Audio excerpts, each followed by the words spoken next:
সামনে 12 তারিখে নির্বাচন, আপনার মনে আছে? মার্কা মনে আছে? ধানের শীষের মার্কার সামনে 12 তারিখের নির্বাচন, বাংলাদেশের স্বাধীনতার সার্বভৌমত্বের নির্বাচন।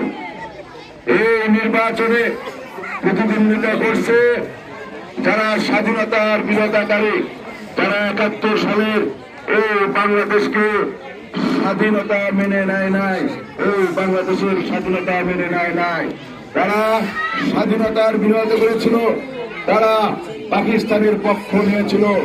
সেই দল জামাত, আমরা ইসলাম বলবো না, ইসলাম, আমরাও ইসলামকে মানি, আমরা ধর্ম করি, আমরা রোজা রাখি, নামাজ পড়ি, হজ করি।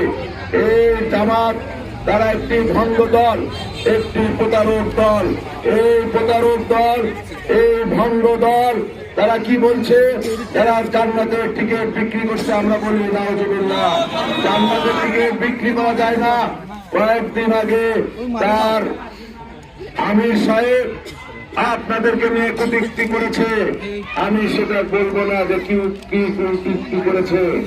এই স্বাধীনতার বিরোধিতাকারী দল স্বাধীনতার সময় আমাদের মা বোনদেরকে, লক্ষ লক্ষ মা বোনদের ইজ্জত তারা লুণ্ঠন করেছে এই জামাতি দল।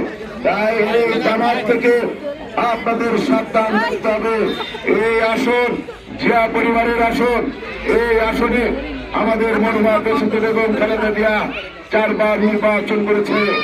আমাদের সৌভাগ্য, সে দেশে 3 বার প্রধানমন্ত্রী হয়েছে, এলাকায় যথেষ্ট উন্নয়ন করেছে, এলাকায় রাস্তাঘাট করেছে, ব্রিজ কালভার্ট করেছে, মসজিদ মাদ্রাসা করেছে, শিক্ষা প্রতিষ্ঠান করেছে। আর যিনি প্রার্থী হয়েছে সে এলাকার এখানে অবদান কি? সে 1 কিলো রাস্তা কোথাও করেছে কিনা আপনারা দেখেছেন কিনা? তারা আজকে ভোট চায়, কিসের জন্য ভোট চায়? তাদের কোন অবদান আছে নাকি? এই সাধারণপুরে, এই আশোকপুরে তারা বলছে কি তারা চাঁদাবাজ। বিএনপি মানে চাঁদাবাজ, বিএনপি মানে মাস্টার। আমরা চাঁদাবাজ না, আমরা মাস্টার না। আমাদের দল বিএনপি, আমাদের শহীদ প্রেসিডেন্ট জিয়াউর রহমান একজন ক্ষমতাল্লাহ মহাপুরুষ ছিল, একজন অলি আল্লাহ ছিল, একজন বহুদলীয় গণতন্ত্রের প্রবক্তা ছিল। সেই বাংলাদেশকে সবুজ বিপ্লবে রূপান্তরিত করেছিল।